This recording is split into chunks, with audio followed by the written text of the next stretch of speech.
Sorry, I had to run to the kitchen to go get my notebook. Good morning to you. Good morning. How's your team doing? How's the whole brokerage doing? I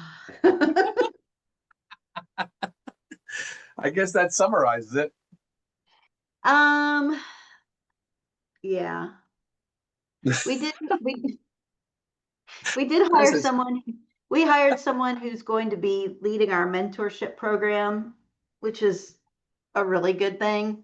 okay. Um, What is the mentorship program?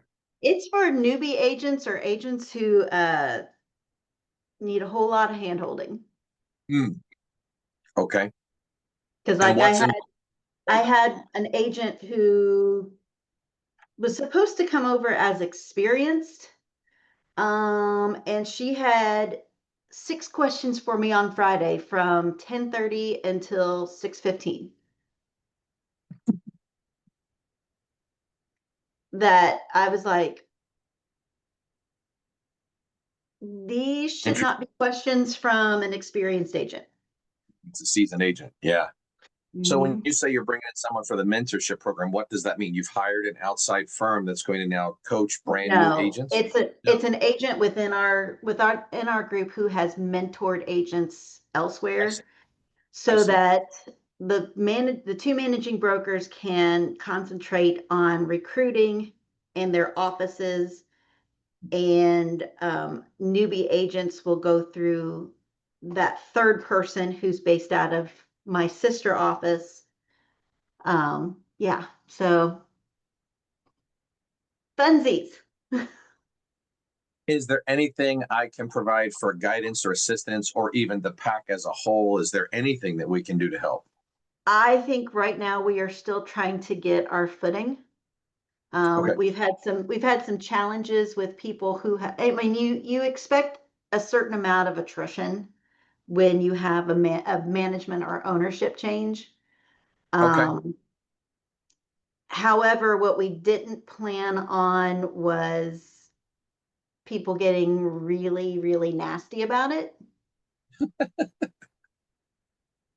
So, yeah. So it's been, um, it will be great once we get through these growing pains, but growing pains are, you just have to stick with it and get through it. And we moved our main office 3 weeks ago. So we've had all of that fun stuff, painting the new office, getting it ready, um, moving everything from one place to another, getting everything set up.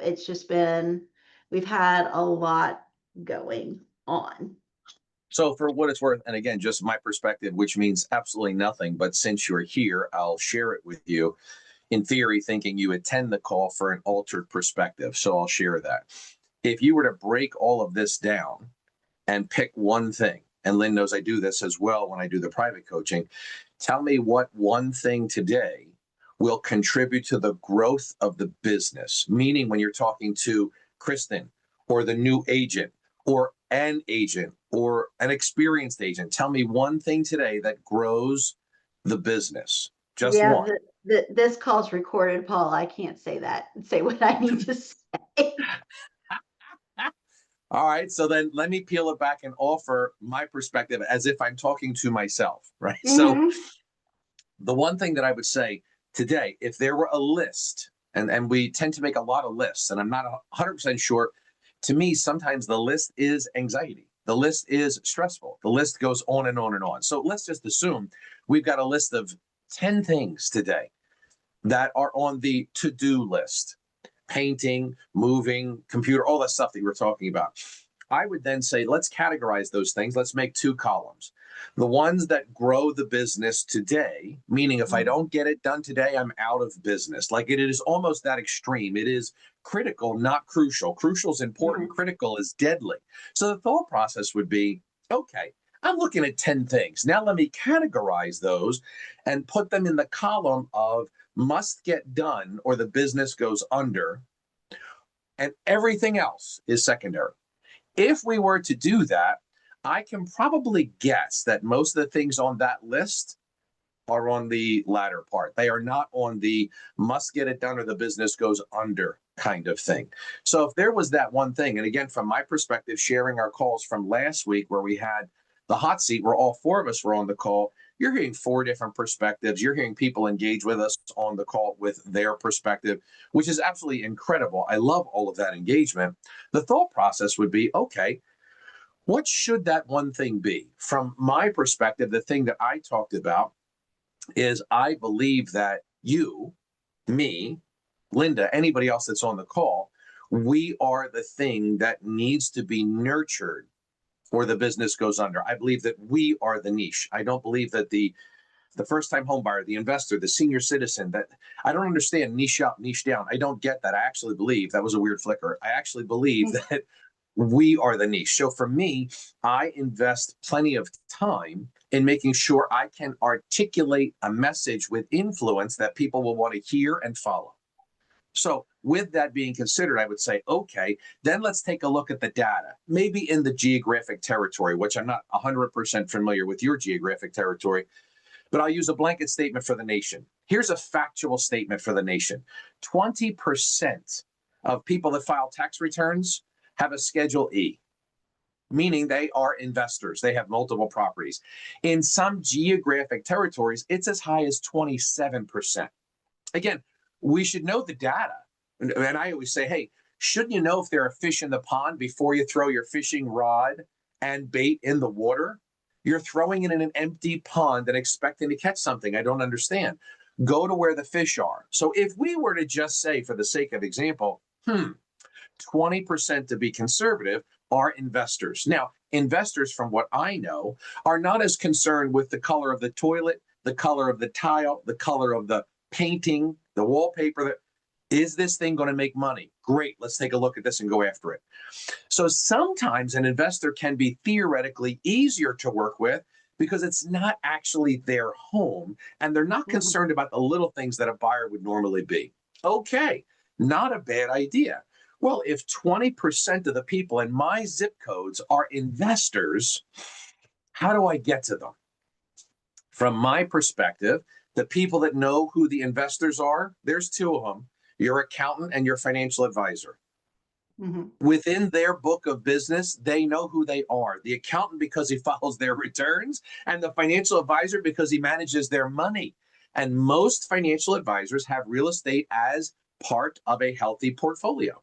So if I'm looking at today being Monday, let's take a look at maybe, can I pull up some data? ChatGPT, can I get some type of geographic information on my zip code, my county, my state possibly, as to the density of investors, if this is a path you want to go.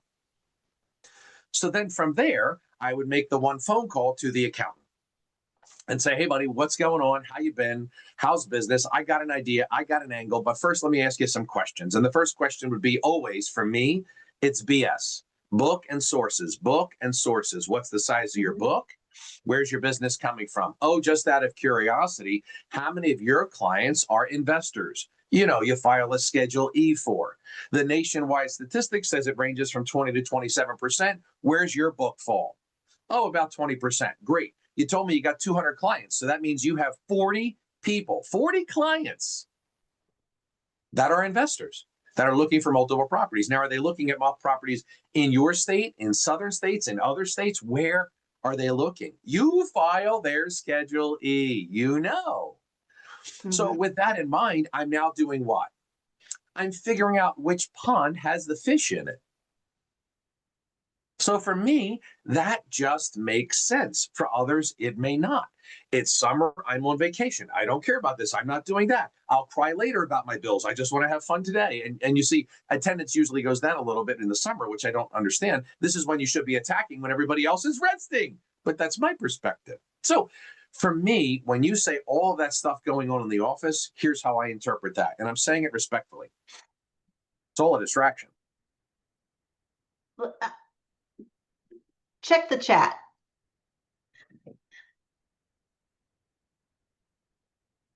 Okay, maybe we should talk another time. So, but for me personally, I know this for a fact. I need to block my schedule better than I am, rather than I'm doing this, I'm doing this, I'm doing this. I'm like bouncing, and and I think it's because I was so used to when I was just an agent. Mhm. I knew what I was going to do. I came in every morning. I did what I needed to do. I got my stuff done. Everything was great. Now I have this extra layer um, of accountability and leadership that I'm trying to figure out how to balance. Okay. And for what it's worth, being a little, maybe a little bit, I know I'm a lot older than you. That doesn't mean good or bad. It just means I'm older. I've had more experiences on the planet. But in theory, here's the thought process. I'm going to lead because I've been hired to lead, which means if I'm the leader, there can only be one. There can be Mhm, a board of directors. I refer to that all the time. There can be a board that we sit and chat and collaborate monthly, weekly, whatever. But as far as the decisions, if I'm hired for those decisions, then I'm going to make those decisions. If I'm clouded in making those decisions, the decision has been made for me. I'm not the mhm, person for this job. I'm not going to allow this to tax me mentally, physically, and financially to further an objective that I'm not permitted to uncover, which is what I was hired for. So lots of luck doing what you're doing. I'm going to keep doing what I do best. I'm not telling you what to do, Kristen. I've been faced with mhm, this many times. I will not hitch my wagon to leadership that does not have my belief system intact. It doesn't make any sense. We're going to be adversaries. It's never going to work. mhm, So you theoretically hired an employee that you want to tell what to do, but that's not what I'm looking to accomplish or do, and that's not how I was presented this opportunity. So if that's the case, I shouldn't be having angst. I shouldn't be nervous. I should be excited about the opportunity of growth. And if I'm not, I'm in the wrong place. Sometimes God allows the storm to clear a path right. because we can't see through the trees, because we get clouded. Indecision, decision, busyness, chaos. And it's a distraction. And sometimes at the end of Mhm, the day, we are mentally exhausted because we were busy, but we weren't productive. right. So when you peel that back as a leader, if you will, this is just my take on this. Man, if I'm in charge of leading, then I must lead. If you're going to continue to put roadblocks, then you don't want a leader. I'm out. Now, I'm not telling you again what to do. Please do not Mhm, misinterpret, mhm. No. but you shouldn't be getting distracted by distress. It should be enthusiastic. It should be fun. This should be encouraging. Forget about the market, the economy. None of that means anything. It's all a distraction. But I'm Mhm, saying to you, if I sat with somebody today and said, okay, you tell me, let's write all this down. Let's put it on paper. Let's do this real easy because here's what I found. When I put things on paper, it removes emotion. It literally takes emotion out of the equation because on paper is the data. So I have a brain dump. I literally throw everything on the page. And then with my accountability partner, my coach, my mentor, we then categorize which column does this go in? Now, there might be things that you want to get done, but they will not stop the business. I'm talking about something that if it doesn't get done today, the business goes under. Like that's how extreme. And I believe if mhm. everybody took that approach, they would do that one thing today. And if you think about that over the course of the next 20 days in the month, which is one thing a day, wow, monumentum happens over the next 20 days. But it's got to start with one. And I tell people, I've had multiple calls last week with a woman, real estate agent, comes to the pack teetering on tears because her day is just in chaos. And I said, hold it, let's take a breath. You and me, let's just breathe together. Just breathe. See that? Your heart's working, your lungs are working, your eyes and ears, everything's working. Blank sheet of paper. I just want you to write down one thing. Just one. She writes one thing down. Let's spend the next 30 seconds or 30 minutes getting that one thing checked off. But this, but that. And I jokingly say I have a class for the ladies, especially called Let's Learn How to Shrink Our Butts. The idea is stop saying but. You continue to introduce a problem to my solution. Why? Why? Think about how I'm reversed. What's the solution to the problem? No, I've already given you the solution. You want to continue to push in a problem. So let's just Right. talk about that one thing. To me, and I'm not saying, Kristen, there aren't better ways to do it. I'm sharing my personal experience. That's what hope, hearing other people's experiences. I'm saying if I can break that down to one thing, I can knock that one thing out. Nothing else matters. It's all noise and distraction. It's sent there for a reason. Take control, because if you're not in control, you're out of control. And for most people, they're out of control. They haven't Right. even figured out that one thing. So that would be my 2 pennies for what it's worth. And, from day one, you and I spoke, love to work with you, love to help you, love to do whatever I can. You have leadership qualities. You have that within you. You have a magnetism about you. And there shouldn't be this tug of war in your office. I'm confused. I don't know the whole story, right? But I'm confused. It's confusing to me. It should be simple. That's a story for a whole nother day. Another conversation, right? And not recorded, or at least not And not recorded recorded. where it's going out where, you know. Yes, yes, yes, yes. So for what it's worth, that's what I would share with you. Frankie, out of curiosity, I know that you were engaged with us on the hot seat coaching. Let me know, please, if you have the ability to come on video or to chat with us. Was there anything that you took from the call and implemented? I know you had a potential client that needed, if memory serves, an estate planner, and you had engaged me about how to have that conversation. Did you do anything with that, just out of curiosity? Yes, good morning. So Good morning. I did follow up with her and I didn't get a response. Sorry, I can't, let me hold on a second. My Sure. desk is in array. Let me move some stuff around so I can turn on my camera. Okay. Yeah, I did to speak with, well, I didn't get to speak with her. I did leave her. Or This meeting is the attorney? No, the lady that is interested in getting her will Got it. situated. Yeah. Got it. So she is a homeowner and her home is paid off.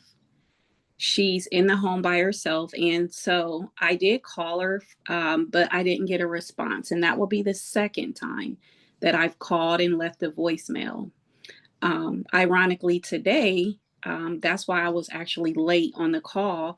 There was a young lady that goes to my church. She follows me on social media, and she is interested in her mother learning more about reverse mortgages and also a possible remodeling. She just retired. She's over 62 and she is going to go back. I got her email address, her name, and information, and she wants to move forward in learning more about reverse mortgages. She said that she's been watching my social media and she reached out to me. So yeah, All right, let me do 2 things with you. 2 things. The woman that had expressed interest in learning about a will and a trust. Okay. Even though you haven't had the follow-up call with her, I still have that as leverage. Me personally, I'm still calling the person. Again, if you don't have that person in front of you yet, remember, they're always within your world, but I mean face to face. I'm still calling. Frankie, you're the estate planner. Frankie, it's Paulie. Listen, I have a client. 65 years old, owns her home free and clear. It's worth about $300,000. 2 kids, 2 dogs, 2 cars, white picket fence. She knows she needs a will. She needs a trust. She needs long-term care things. She knows she needs this, right? So my question is, what would you say is the best way for me to get her in front of you? Because my job, I believe, is to protect my family, friends, and clients and contribute to the growth of your business and our partnership. How would you like me to bring that client to you? Frankie, that's the play. You're the estate planner. Go ahead. Okay, I'm sorry. so I mean, with me, I'm pretty much talking to her voicemail, and so I don't. Is that the approach that like a voicemail that I will leave with her, or? So maybe I might shorten that a little bit. You mean the estate planner's voicemail? No. No, I haven't went the direction in presenting an estate planner with her just yet. So that's the other side of it.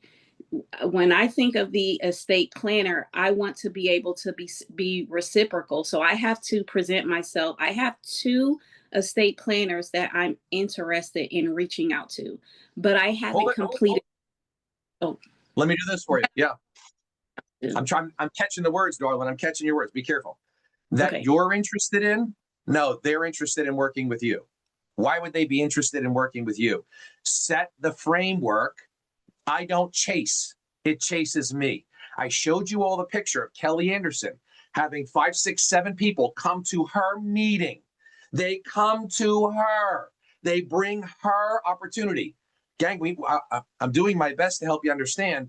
This is not a chase.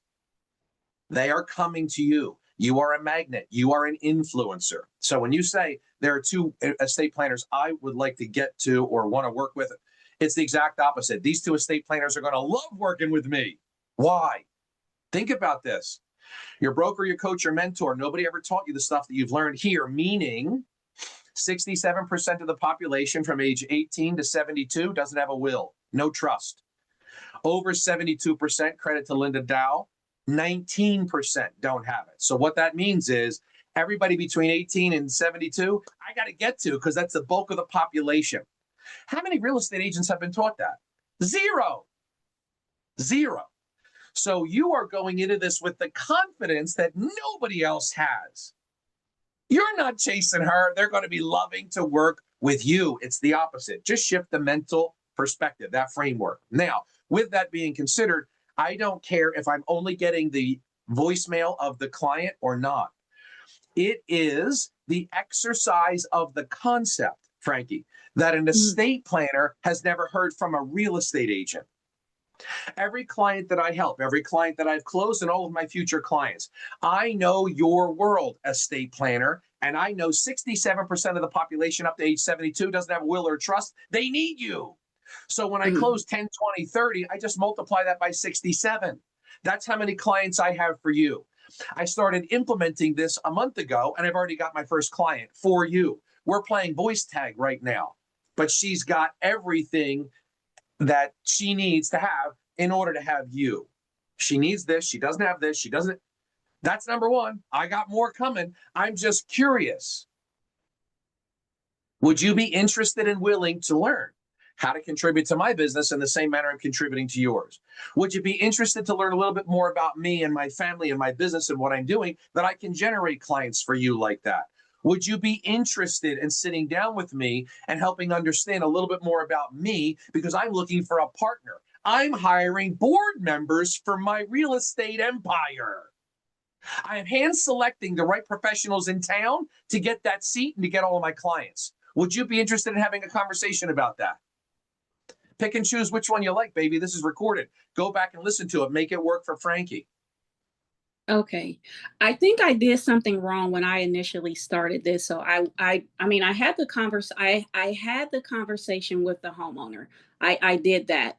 But when I reached, I didn't get to reach out to the attorney just yet. So my concept in my head was bearing gifts.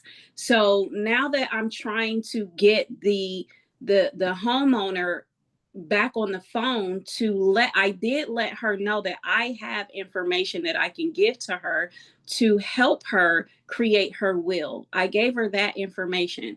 But Wonderful. I'm thinking in my head that I need to make sure I secure her. I'm just using her. I need to secure her before I go bearing gifts to the attorney to an estate attorney. I did that So wrong. No, I don't want to say wrong. Wrong's a harsh word, right? We're going to tweak that a little bit. I believe you did everything right. You took a concept you learned from a stranger that doesn't even live anywhere near you. You implemented that with a client. You got a client interested to protect them. They know they need, you did everything right. Not everything, you didn't do anything wrong. You did everything right. Now, the thought process is to polish that a little bit more moving forward. Think about what's happening right now. Remember, everything is feedback. Everything is feedback. There are no objections. It's only feedback. The feedback you're getting is saying, hey, I did this and now I'm in a chase mode to get them back on the phone. What can I do differently to be efficient with my time and talent? The next time somebody displays an interest about a will, I'm going to call the estate planner on the spot. Listen, I don't like FUs. FUs are different. Oh, geez. That's follow up, gang. That's follow up. I don't like follow up. I don't like it because it's a long list of what? Things I have to do. I don't want to do that. This is a gift. So if I just found out from you, yes, it's important. Yes, you want to protect your family, your children, your dogs, your stuff. You want to protect that. Hold on one second. I got a great partnership with Mary Johnson in town. Hold on one second. Mary, listen, I'm on the line right now. I'm at the kitchen table with my friend, Frankie Thomas. She's about to buy a home. She's about to sell a home. She's about to refinance a home. She's about to get married. She's about to do whatever. And she knows she needs a will and a trust. And you're my girl. So how do I facilitate this? Would you like me to just give you the phone to her and you guys can schedule an appointment? Wonderful. Let me patch her in. Patch, go, boom, girls, here we are. I told you. What that does, Frankie, is make you more efficient. But let's talk about bigger picture here. You are teaching your professional partners what a partnership looks like with you. Estate planner, the next time you're sitting with a client that wants to what? BS. Talk to every client, BS about Frankie. BS, BS, BS. It's buy, sell. Buy, sell. Estate planner, the next time you're sitting with a client that says, I'm looking to buy or sell, call me while you're sitting with them, just like I did for you. Frankie, it's bigger than just making the connection. You are teaching your partners how to be a partner. And if you did it, you require that of them. I respect and appreciate your time and wouldn't want you to have to make 6 calls. Just accept my 1 call. When you see me calling from the cell phone, I'm not calling to ask you about your kids, your weekend, or what you're doing for a vacation. I don't care. When I call you, I'm sitting with a client and I like to bring you money. If you have the ability, please answer when I call, because the only time I'm calling you is to make you money. That makes sense. You did nothing wrong. You did everything right. Spending more time, investing more time with me just gets you to polish that delivery. That's all. This is role playing. This is the practice. This is the rehearsal that we need, because I have some people come to me and say, Paulie, it's not working. I said, it's not working because you're not doing what I taught you. If you do it this way, I mean, think about this. How could you not be excited if an estate planner says, Frankie, I only want you to take my call from my cell phone when I have somebody that's going to buy or sell a house, because that's the only time I'm going to call you. Look, I love you, girl. I like your family, but I don't really care that much. I just want to give you a client. So could you promise me that if I call you from my cell phone, that means I have a buyer or seller? Would you like that? Who says no? Yeah. No, I don't want, no. What? Yes, that would be wonderful. Think about what we're doing. So simple and yet so complex that we haven't been taught that. I jokingly say, you know this, I teach common sense, not commonly applied.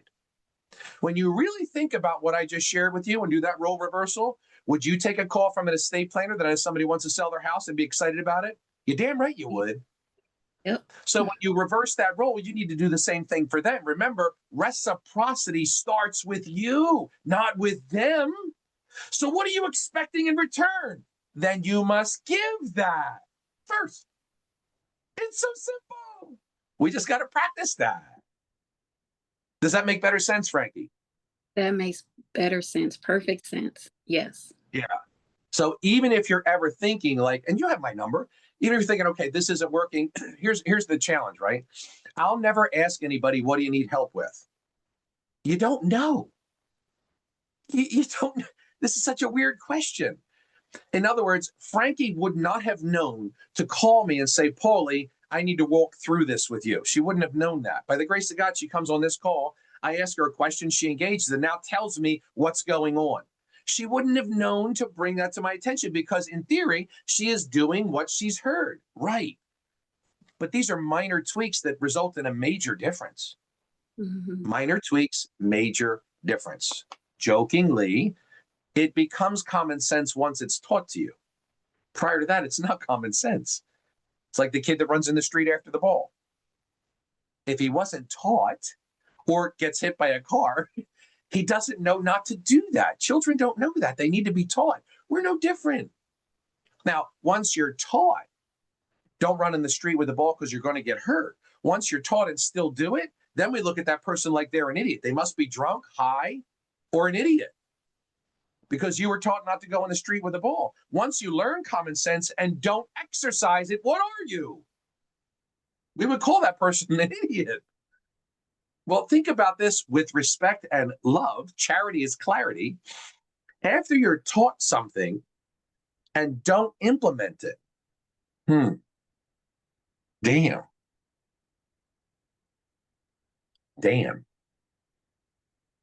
Pick something that impacts your life, that you resonate with, that you believe you can implement with success, and do it.